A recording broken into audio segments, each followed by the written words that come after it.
Ողջույն հարգելի հայրենակիցներ, Նիկոլ Փաշինյանը հերթական անգամ որոշել է տուգանքի մատերիալ դարձնել քաղաքացիներին։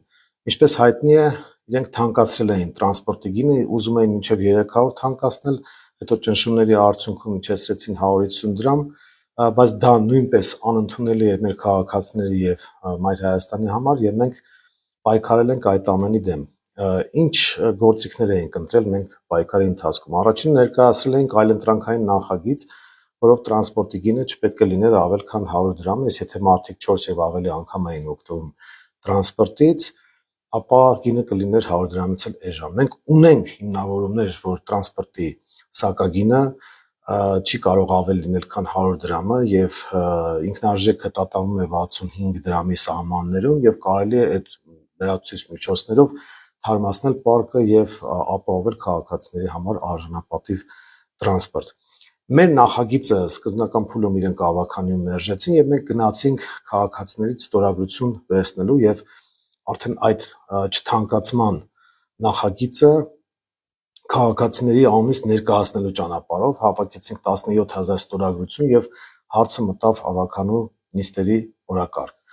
Ավականու նիստից քաղաքացիական պայմանագիրը եւ նրանք կցված քույր կառույցը հանրապետությունը ճողոպրեցին, իրենք խուսափեցին փաստարկված բանավեճից, իսկ մենք փաստարկներով հենց իրենց իսկ ներկայացած թվերով կարող ենք ցույց տալ, որ տրանսպորտի գինը չի կարող լինել 150 դրամ եւ չի կարելի գերշահույթներ ստանալ այդ ոլորտից։ Իրենք փախան, չքննարկեցին եւ մենք այդ ստորագրահավաքի ժամանակ էլ որի տակ կար 17000 քաղաքացու ստորագրությունը քաղաքացիներին տեղեկացնում ենք, որ մեր հաջորդ քայլը լինելու է հետեւյալը. եթե քաղաքային իշխանությունը մերժի այդ նախագծի ընդունումը, մենք գնալու ենք օրենքով սահմանված արդեն 11%-ի ստորագրության հավաքման ճանապարհով եւ հարցը դնելու ենք հանրաքվեի։ Այս ընթացքում մենք նաեւ կոչ ենք արել քաղաքացիներին բոյկոտել եւ որքան էլ իշխանությունները եւ նրանց կցված շրջանակները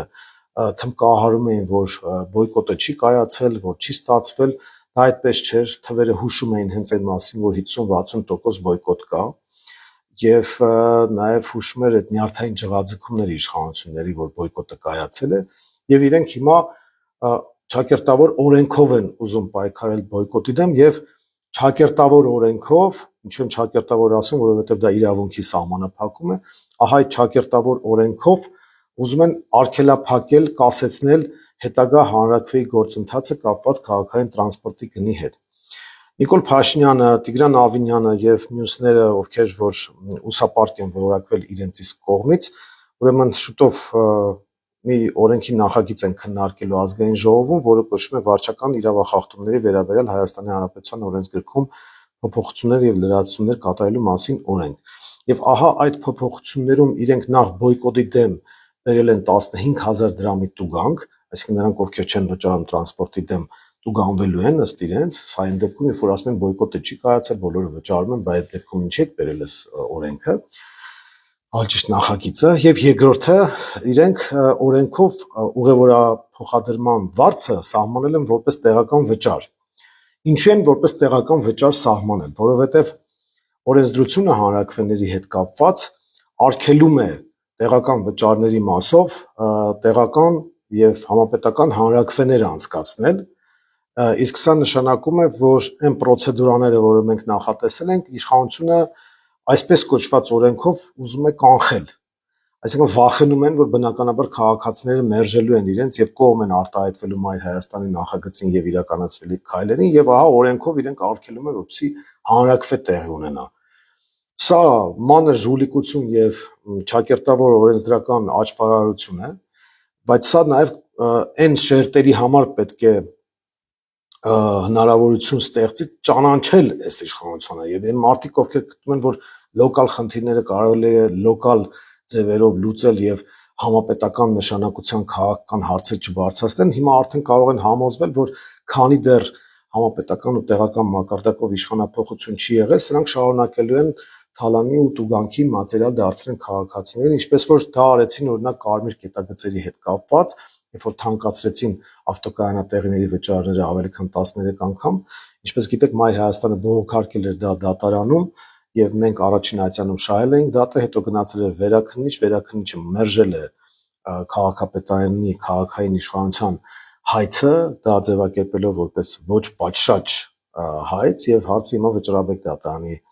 դաշտում է գտնվում եւ եթե այնտեղ էլ ուժի մեջ թողնեն վերաքննիչի որոշում տվյալ դեպքում կարող ենք ասել, որ այն ապօրինությունը եւ անօրինականությունը, որ իրականացվել էր կարմիր կետագծերի թանկացման հետ կապված, դատարանի կողմից վերջնականապես դա կճանաչվի եւ արդեն հետագա գործողությունների մասին մենք վարորդներին կասենք, թե ինչ է պետք անել նրանք, ովքեր որ թանկ վճար էին տվել։ Դա 24 թվականի հետ կապված է, իսկ 25 թվականի հետ կապված մենք նոր հայց ունենք եւ բնականաբար սրանք զուգահեռ process-ներ են, այդ մասին էլ մենք ձեզ կտեղեկացնենք։ Ես նաեւ տրանսպորտի հետ կապված այս խայտարակ նախագծի մասով կոչ եմ անում ազգային ժողովի ընդդիմադիր պատգամավորներին բարձրաձայնել այս մասին, այսպես ասած կռիվ տալ, հասկանալի է, որ ուսապարկերը քանակով շատ են եւ ամենայն հավանականությամբ այս օրենքը կանցնի, բայց ամեն դեպքում քաղաքացիներին տեղեկացնել իրազեկել է պետք, որպեսզի իրենք էլ համոզվեն, որ սրանք ամեն ինչից ուզում են թալանի ու տուգանքի մատերիալ սարքել եւ հարկերը բարձրացնել եւ վճարները բարձրացնել եւ ուրավարձը բարձրացնել եւ բնական է, որ ել ավելի լայն շերտեր հանրության պետք է գային այն համոզման, որ մինչև այս իշխանություններին չհեռացնենք ոչ միայն անվտանգային ու քաղաքական այլ հարցերը չեն լուծվի, այլ նաև իրենց կյանքը ավելի կծանրանա, կթանկանա եւ իրենք ստիպված կլինեն ավելի մեծ ֆինանսական բեռի տակ ընկնել։ Հետագա գործողությունների հետ կապված մենք լրացուցիչ կտեղեկացնենք հարգելի քաղաքացիներ, թե ինչ է պետք անել։ Այս պահին ուղղակի ձեզ հրատապ կարգով ուզեցա տեղեկացնել, որ սրանք վախենալով Մայր Հայաստանի նախաձեռնությունից օրենսդրորեր են պայքարում բոյկոտի դեմ եւ օրենսդրորեր են ուզում պայքարել հնարավոր հանրաքվեի դեմ, որը մենք մեր հերթական քայլն էինք որպես դիտարկում։ Վախենում են, թող այդպես վախեցած են մնանք, մեր հետագա գործողությունները արդեն մենք ձեզ այդ գործողությունների մասին կտեղեկացնենք։ Առայժմ այսքանը, շնորհակալություն։